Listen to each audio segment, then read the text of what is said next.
Hello, once again, my friends, and thank you for joining me for continued reading of the Egyptian Book of the Dead.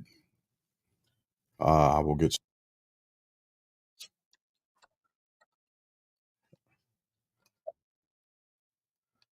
Yeah, there we go. Sorry about that. I'll get started, shortly, and we will proceed with Ani's journeys through the funeral processions, as it were.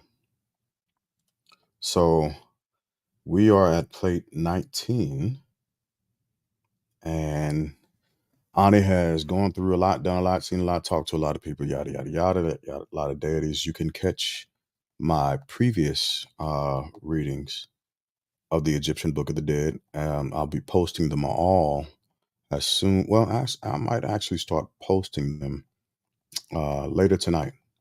So we'll see.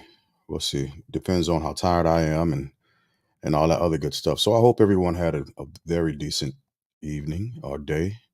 I hope work wasn't too stressful or strenuous. If it was, take a deep breath, hold it for a few seconds, and let it out. That part of the day is over, and hopefully, you are surrounded by loved ones and friends, family, and all that other good stuff.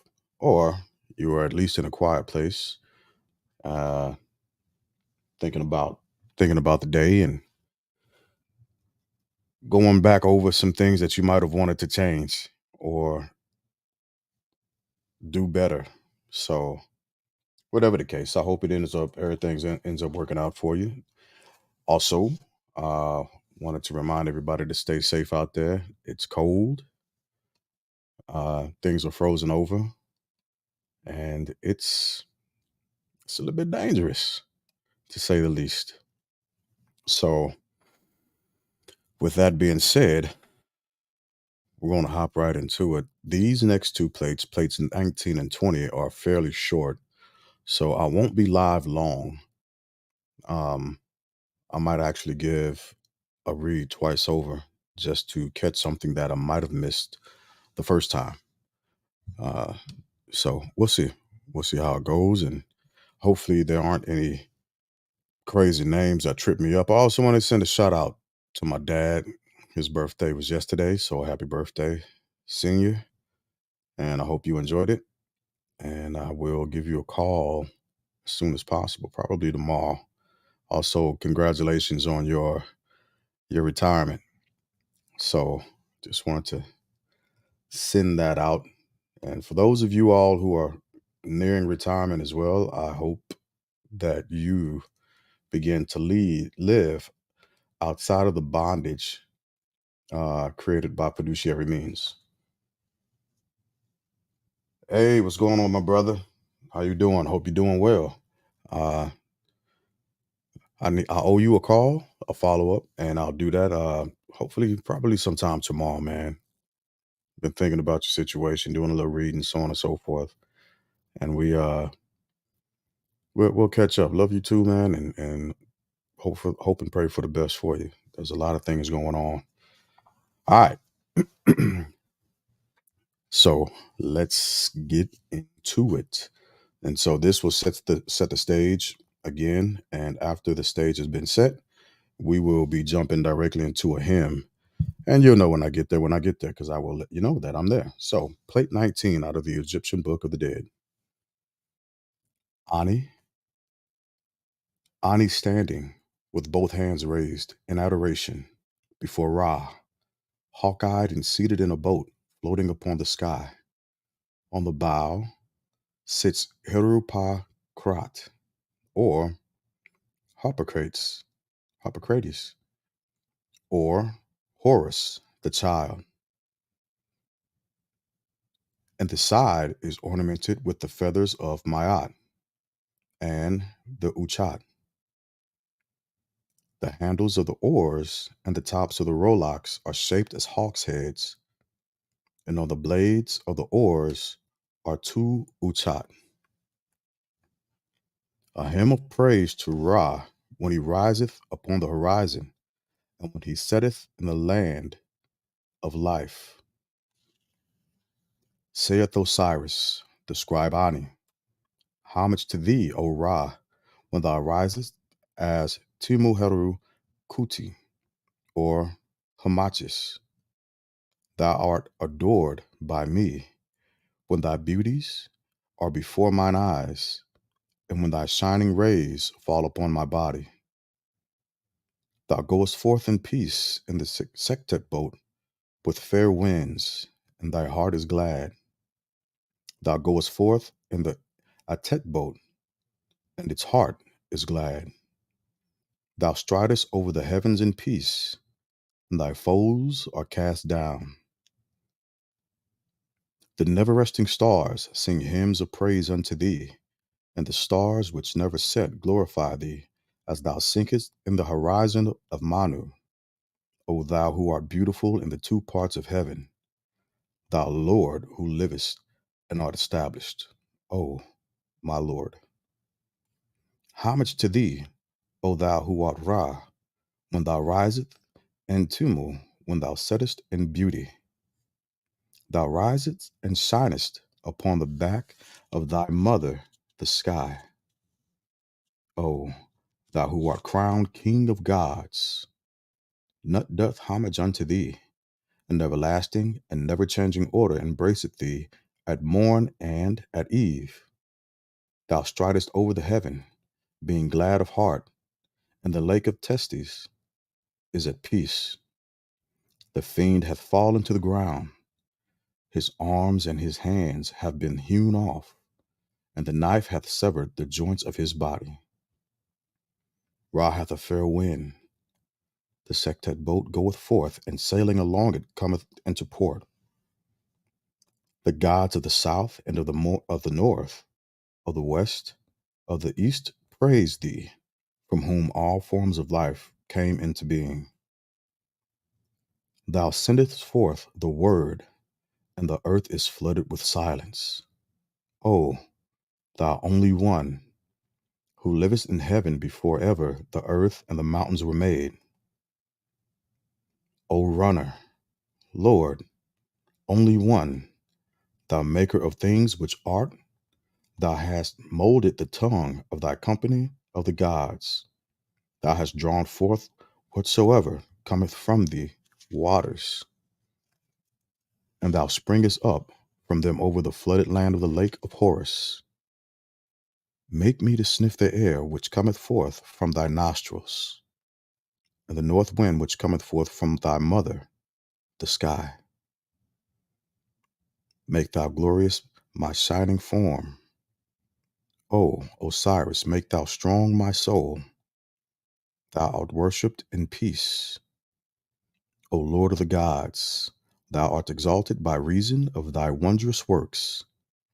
Shine with thy rays of light upon my body, day by day upon me, Osiris, the scribe, the teller of the divine offerings of all the gods, the overseer of granary of the lords, of Abydos, the royal scribe in truth, who loveth him, Ra, Ani, triumphant in peace.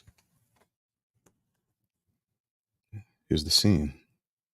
Ani, standing with both hands raised in adoration. Behind him, his wife. It doesn't have her name on here, but as a reminder, his wife's name is Tatu. This is another hymn, a hymn of praise. O Osiris, Lord of eternity, Umnefer Horus of the two horizons, whose forms are manifold, whose creations are without number. Ta, Sekretim, and Anu, the Lord of the tomb, the creator of Memphis and of the gods, the God of the underworld, whom the gods glorify when thou settest in Nut. Isis embraceth thee in peace, and she driveth away the fiends from the mouth of thy paths. Thou turnest thy face upon Aminta, thou makest the world to shine as with smooth metal. The dead rise up to behold thee. They breathe the air, and they look upon thy face when the disk shineth on its horizons. Their hearts are at peace, for that they behold thee, O thou who art eternity and everlastingness. Homage to thee, O Lord, of starry deities in On, and of heavenly beings in Keraba, thou God Unti, who art more glorious than the gods who are hidden in Anu. Homage to thee, O An, in Antis. Horus, thou dweller in both horizons.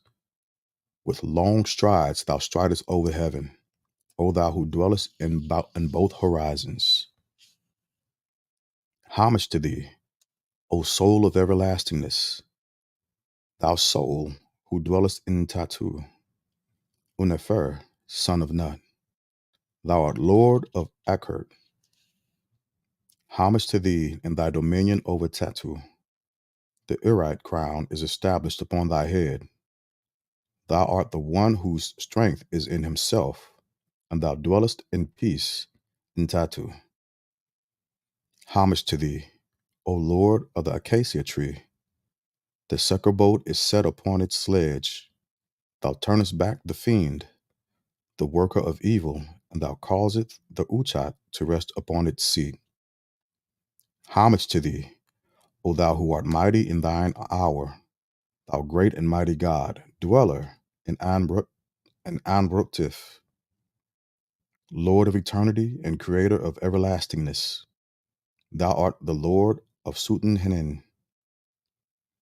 Homage to thee, O thou who restest upon right and truth.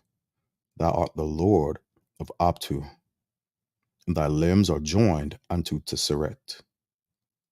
Thou art he to whom fraud and guile are hateful. Homage to thee, O thou who art within thy boat. Thou bringest Hapi, the Nile, forth from its sources.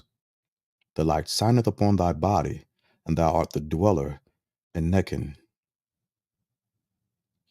Homage to thee, O creator of gods, thou king of the north and the south, O Osiris, victorious ruler of the world in thy gracious seasons. Thou art the Lord of the world. O grant thou unto me a path whereon I may pass in peace, for I am just and true. I have not spoken lies wittingly, nor have I done aught with deceit. And that was plate 19, just that fast. And again, those were hymns from Ani to Osiris as he continues along his funerary path in order to become eternal. That was beautiful. Those were absolutely beautiful. And the last plate of the week is plate 20. At the beginning of the week, I said that I would go through plates. Let me back that up a second.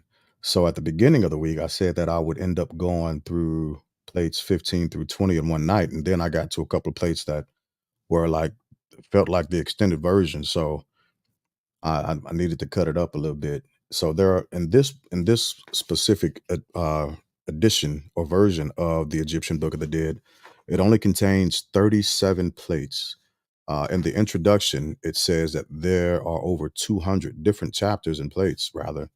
Uh, but the ones that are contained with this are part of the longer plates, and I believe it said they were about 77 feet long. So, and they were found in the tomb of supposedly Ani. I'm guessing. I'll have to go back and look at that. I could be wrong, so don't quote me on that just yet. We'll take a look at it later. I'll go back through the introduction and read it. I think the introduction to this book is absolutely fantastic. It gives a great background, historical uh, explanation of where these specific plates come from, and it also expounds on how the plates evolved throughout the Egyptian kingdom, starting from the old, middle to the new kingdom. So I'll go back through the introduction later on tonight since these plates are fairly short, and I will read the introduction again because again the introduction to this is absolutely fantastic. All right, continuing on to plate 20, and we'll see where this one takes us. It looks like we're going into another set of hymns um, to be said during the funerary procession or the actual journey of Ani as he is essentially journeying towards the field of reeds, as it were. And that explanation will be given when I go back and I read the introduction. So stay with me. Don't leave. This is for research purposes only. This is the Egyptian Book of the Dead, and I am going to continue on to plate 20. Osiris and Isis in the sepulchre shrine. That's a background, and it has a picture. Anyway, a hymn of praise to Ra when he riseth in the eastern part of the heaven. They who are in his train rejoice, and lo, Osiris Ani in triumph saith, Hail, thou disk, thou Lord of rays, who riseth in the horizon day by day. Shine thou with thy beams of light upon the face of Osiris Ani, who is victorious. For he singeth hymns of praise unto thee at dawn, and maketh thee a set, and maketh thee to set at eventide with words of adoration. May the soul of Osiris Ani, the triumphant one, come forth with thee from heaven. May he go forth in the Atet boat. May he come into port in the Sektet boat. May he cleave his path among the never resting stars in the heavens. Osiris Ani, being at peace and in triumph, adoreth his Lord, the Lord of eternity, saying, Homage to thee, O Osiris of the two horizons, who art Khepera, the self-created. When thou risest on the horizon, and sheddest thy beams of light upon the lands of the north and the south, thou art beautiful, yea, beautiful. And all the gods rejoice when they behold thee, the King of heaven.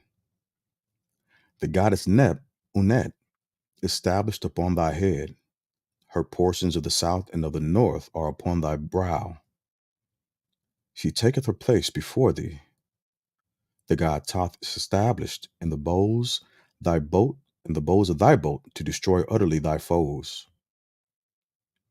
Those who dwell in the underworld come forth to meet thee, bowing in homage as they come towards thee, and to behold thy beautiful image.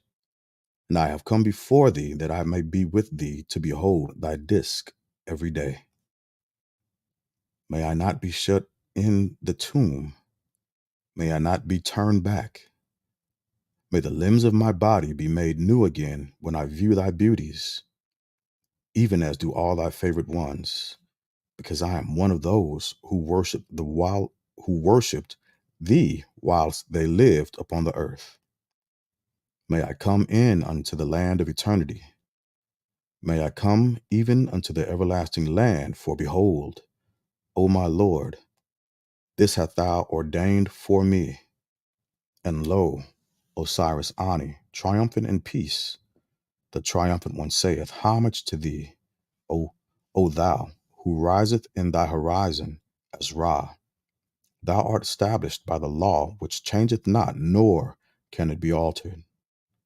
Thou passest over the sky, and every face watcheth thee and thy course.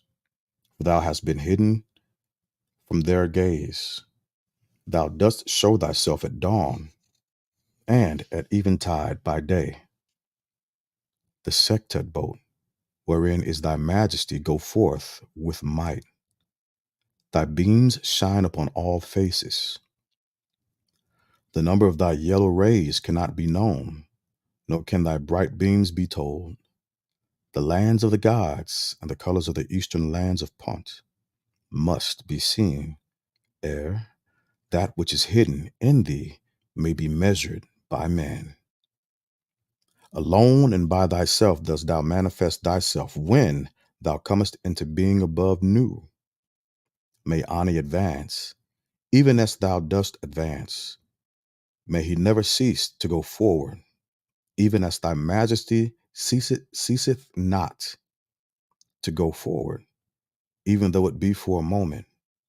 For with strides dost thou in one little moment pass over the spaces which would need hundreds of thousands and millions of years for man to pass over. This thou doest, and thou doest thou sink down.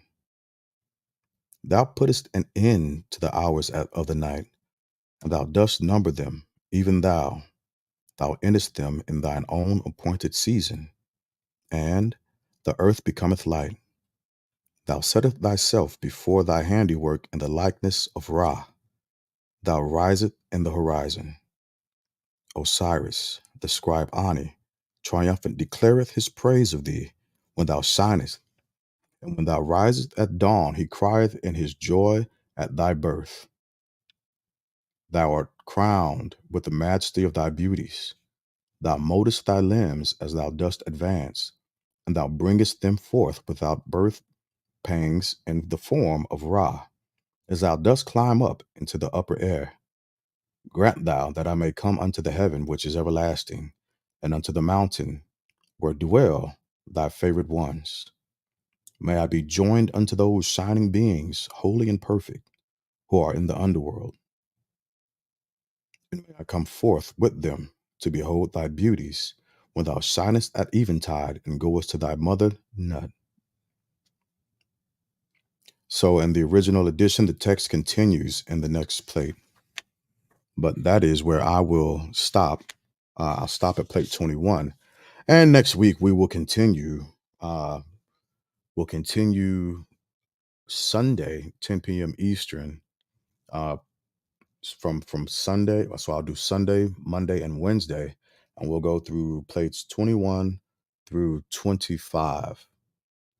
All right. So if you missed some of the reading, that's fine. No worries. I'll end up putting the recordings up later. Oh man, I forgot to hit record on this. No worries. I got it somewhere else, and I'll put it up from off of that platform.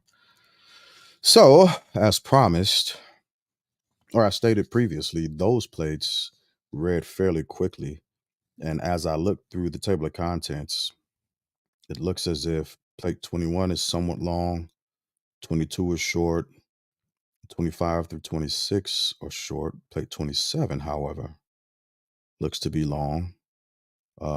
28 is fairly long. So we'll get there. No worries to me. This is what I enjoy doing. So I'll continue reading this until I'm finished. And then we'll move on to the next book.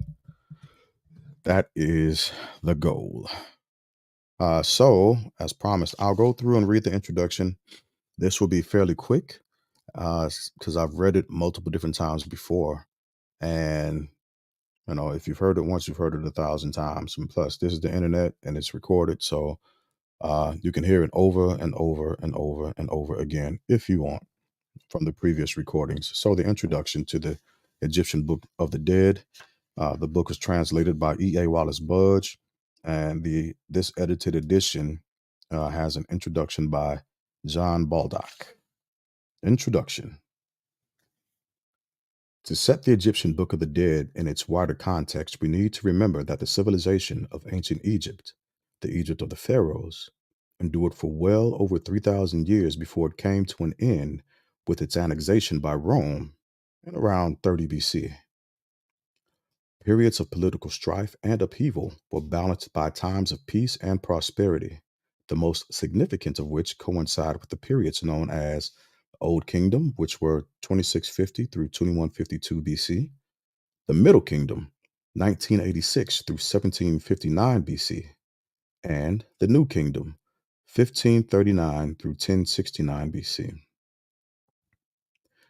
It was during the New Kingdom that the Book of the Dead, as we now know it, emerged, but the ideas and belief expressed in it had gradually evolved over the preceding 2,000 years or longer, shaped by a combination of the Egyptians' experience of everyday life, the landscape in which they lived, and historical events.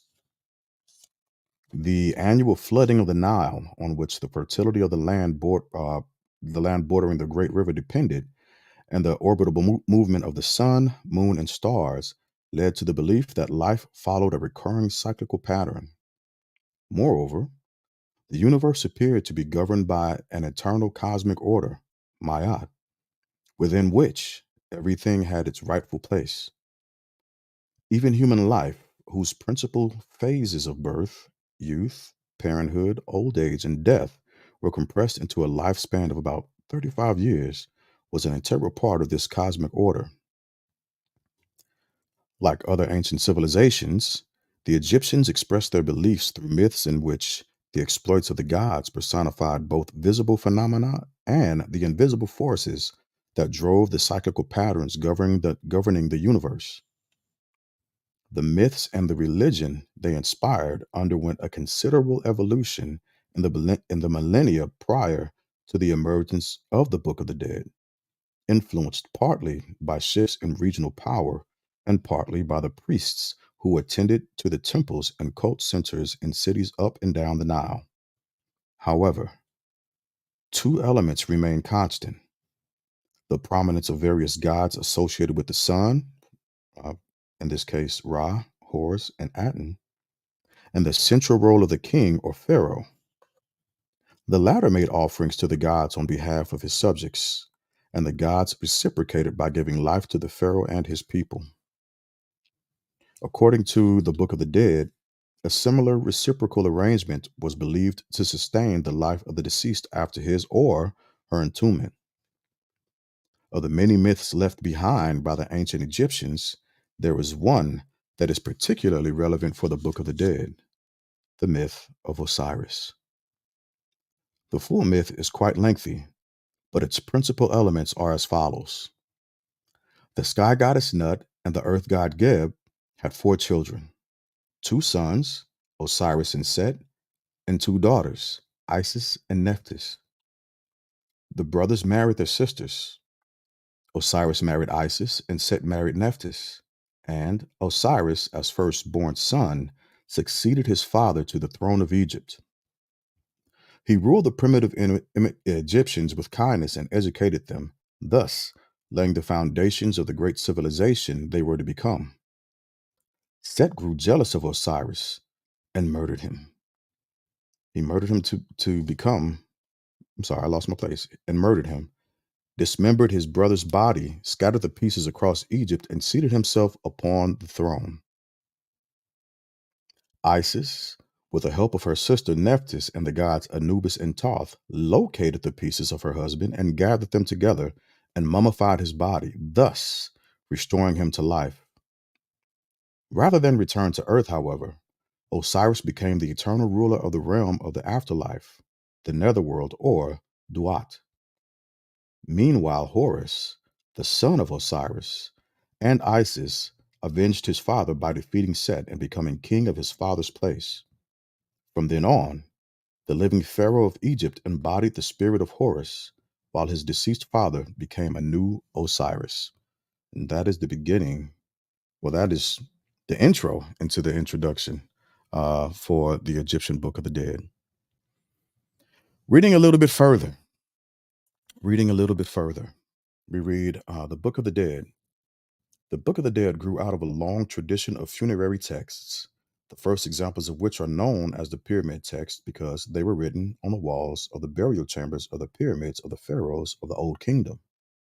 The earliest known example was discovered in the Pyramid of King Unas at Saqqara and dates from around 2345 BC.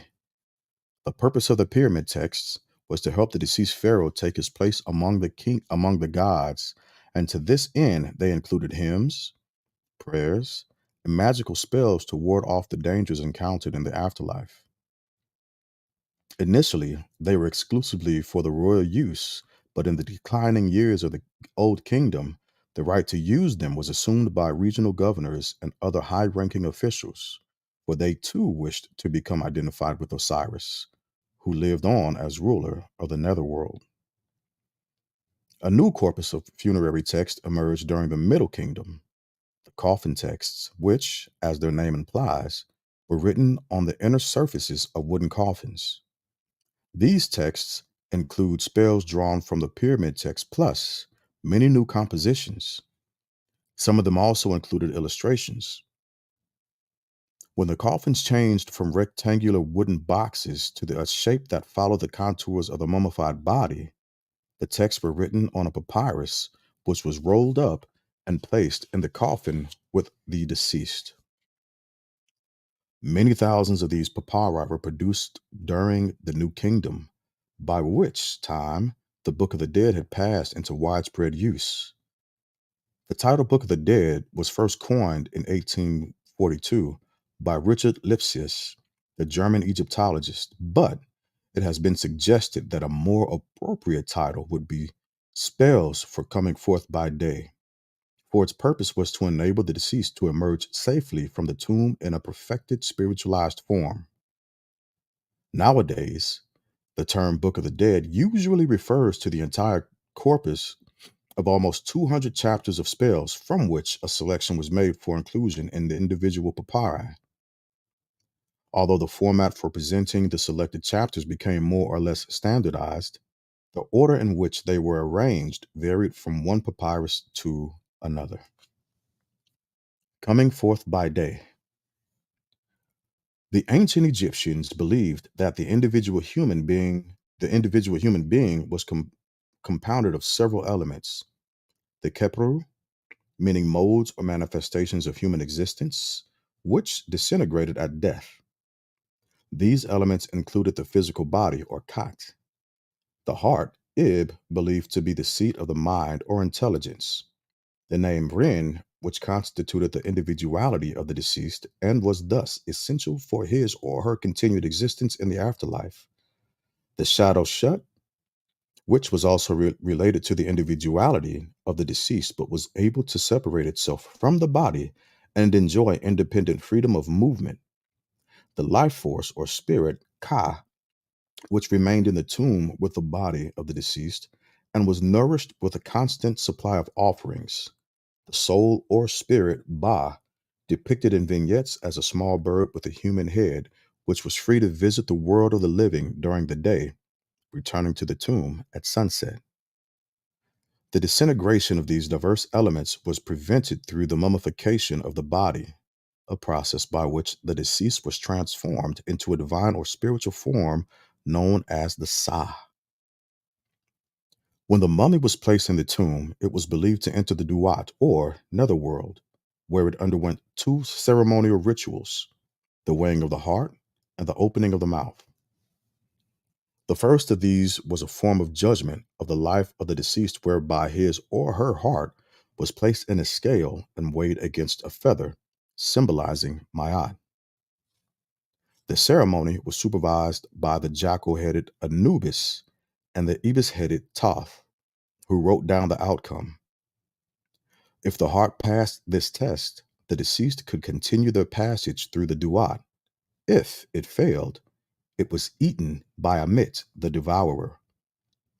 The second ritual, which was performed by a priest, involved touching the facial covering of the mummy with one or more ceremonial instruments, thereby unstopping the mouth, eyes, ears, and nostrils of the deceased so that they regain the use of these faculties. The opening of the mouth was of great importance since it enabled the deceased to recite the hymns and prayers written in the papyrus. It also enabled them to address by name the gods it would encounter by the duat and respond correctly to their questioning, which I read in several other in previous plates. Other items placed in the tomb with the mummy included the canopic jars, which contained the preserved internal organs of the deceased, a supply of offerings for the gods and the ka, and several small figures, shabtis, whose function was to help the deceased perform laborious tasks in the afterlife, such as plowing the land in the fields of peace or reeds. If the deceased followed the instructions on the papyrus and recited the hymns and spells, they would become an Akh, A-K-H, which means a blessed spirit. And leaving the mummy in the tomb, they would join the gods Osiris and Ra. The Papyrus of Ani, which is what we're going through in this version of the Egyptian Book of the Dead. The Papyrus of Ani, which dates from around 1275 BC, was found at Thebes and purchased by the British Museum in 1888. Ani was overseer of the double granary of the Lord of Tower, Tawer, and his wife, Tutu, was a tantress in the temple of Amun. His papyrus is one of the longest known manuscripts of the Book of the Dead, measuring 23.5 meters or 77 feet in length, and contains over 60 chapters of spells. Many of these chapters are illustrated with richly colored vignettes depicting the various stages of Ani's journey through the Duat towards the paradisal field of reeds. The majority of the text is written in black ink, while red ink is used for chapter headings and the instructions or the rubrics to be followed by the deceased. So in some of my readings, you'll hear me actually say rubrics, and that is to express where that just illustrated, or what that just illustrated. The papyrus begins with Ani, accompanied by his wife, offering praise to the sun god Ra and to Osiris, lord and ruler of the Duat. Subsequent vignettes show the ceremonies of the weighing of the heart and the opening of the mouth, Ani's funeral procession and the placing of his mummified body in the tomb, and his meetings with various gods in the course of his journey through the Duat. The papyrus culminates with Ani's arrival in the fields of peace, or reeds. The translation of the Papyrus of Ani presented in the following pages is by E.A. Wallace Budge, keeper of the Department of Egyptian and Assyrian Antiquities from 1894 to 1924. As well as enlarging the museum's Egyptian collections, Budge wrote many books that did much to stimulate popular interest in ancient Egypt. His translations of Papyrus of Ani, which was published under the title The Egyptian Book of the Dead, included many variant chapters from other manuscripts and numerous appendices, all of which have been omitted in this edition. He also inserted copious footnotes, some of which have been retained in shortened form alongside a few new ones.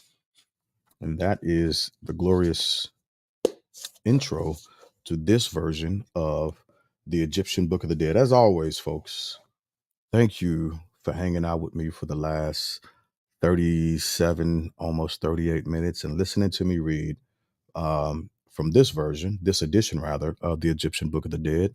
I will continue my readings next week, Sunday.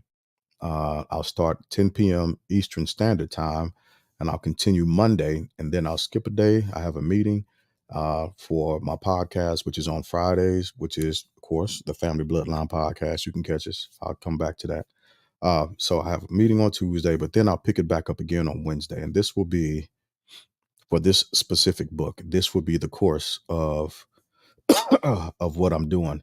So if you have time, by all means, come join me. I absolutely appreciate it. And if you have any books that you would like me to read, by all means, let me know. Send me a message through Instagram or here on TikTok, and I will make sure to look it up, and we can figure out when I'll be able to get to it so that I can read it for you and to the audience. So let's research this stuff together. Let's look at it together.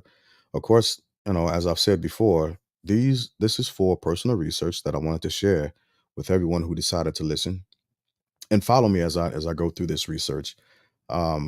This by no means represents my personal beliefs. My personal beliefs are mine. If you want to know what my personal beliefs are, we can have that conversation at another time. So, but again, for those of you all who are here to listen to what the Egyptian Book of the Dead says in this edition, I appreciate it. So another shameless plug, and that I will do. Yep, thank you, I appreciate that.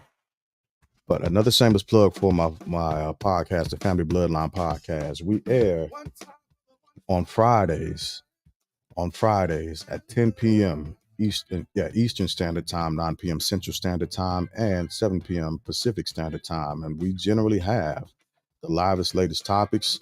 And we also take recommendations. So if you find yourself hanging out and wanting to get into some type of stimulating conversation or want to even be a part of the live podcast, the world global podcast, if you want to be a part of that, by all means, come and tune in on Fridays to the Family Bloodline podcast. You can look us up on YouTube at the Family Bloodline 5823.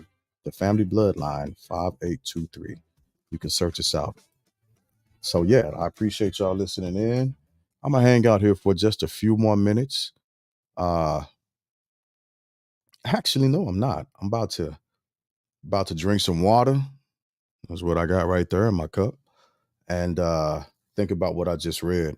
Uh, Take that into consideration. I highly believe that there are common threads through all of these different ceremonies, these different rituals, these different religions that we often make time to miss, but we never really make time to connect.